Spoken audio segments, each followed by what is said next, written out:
জরুরি ঘোষণা, দেশব্যাপী হাম মিজলস টিকাদান কর্মসূচি শুরু। সকলের অবগতির জন্য জানানো যাচ্ছে যে আগামী 5ই এপ্রিল থেকে সারা দেশে হাম প্রতিরোধে জরুরি টিকাদান কার্যক্রম শুরু হতে যাচ্ছে। কারা টিকা পাবে? 6 মাস থেকে 10 বছর বয়সী সকল শিশু। আগে 9 মাস ছিল, এখন 6 মাস কেন? বর্তমানে হাম রোগের প্রকোপ বৃদ্ধি পাওয়ায় শিশুদের সুরক্ষায় সরকার এই বিশেষ সিদ্ধান্ত নিয়েছে। সংক্রমণ রোধ, ছোট শিশুদের মধ্যে বর্তমানে হাম বেশি ছড়িয়ে পড়ছে। ইমিউনিটি গ্যাপ, অনেক শিশু নিয়মিত টিকাদান থেকে বাদ পড়েছে। ক্যাচ আপ ক্যাম্পেইন, দ্রুত সুরক্ষা নিশ্চিত করতে সরকার 6 মাস থেকেই এই টিকা প্রদানের উদ্যোগ নিয়েছে। হাম কেন ঝুঁকিপূর্ণ? হাম অত্যন্ত সংক্রামক একটি রোগ। সময়মতো টিকা না দিলে এটি শিশুর শরীরে জটিলতা তৈরি করতে পারে, এমনকি প্রাণহানির ঝুঁকিও থাকে।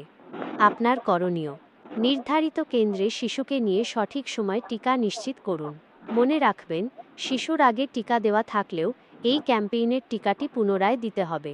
নিজে সচেতন হন এবং আশেপাশে সবাইকে জানিয়ে সচেতন করুন। ভয় বা আতঙ্ক নয়, সচেতনতাই হোক মূল শক্তি।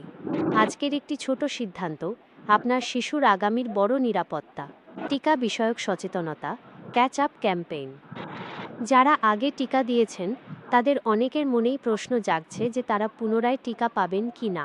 এর উত্তর হলো হ্যাঁ, অনেক ক্ষেত্রে আবারও টিকা দেওয়ার প্রয়োজন হতে পারে। কেন পুনরায় টিকা দেওয়া হচ্ছে? বর্তমানে পরিচালিত এই ক্যাম্পেইনটি মূলত একটি ক্যাচ আপ কার্যক্রম। এর প্রধান উদ্দেশ্যগুলো হলো: গ্যাপ পূরণ, কোনো কারণে যাদের টিকার ডোজ মিস হয়েছে তাদের সুরক্ষা নিশ্চিত করা। ইমিউনিটি বৃদ্ধি, যাদের শরীরে প্রথমবার টিকা নেওয়ার পর পর্যাপ্ত রোগ প্রতিরোধ ক্ষমতা ইমিউনিটি তৈরি হয়নি, তাদের পুনরায় টিকার আওতায় আনা।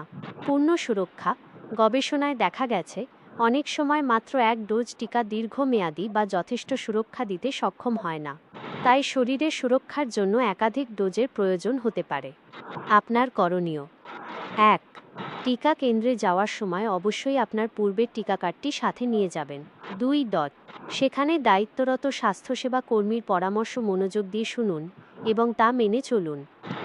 জনসচেতনতায় সঠিক তথ্য জানুন এবং অন্যদের জানাতে তথ্যটি শেয়ার করুন।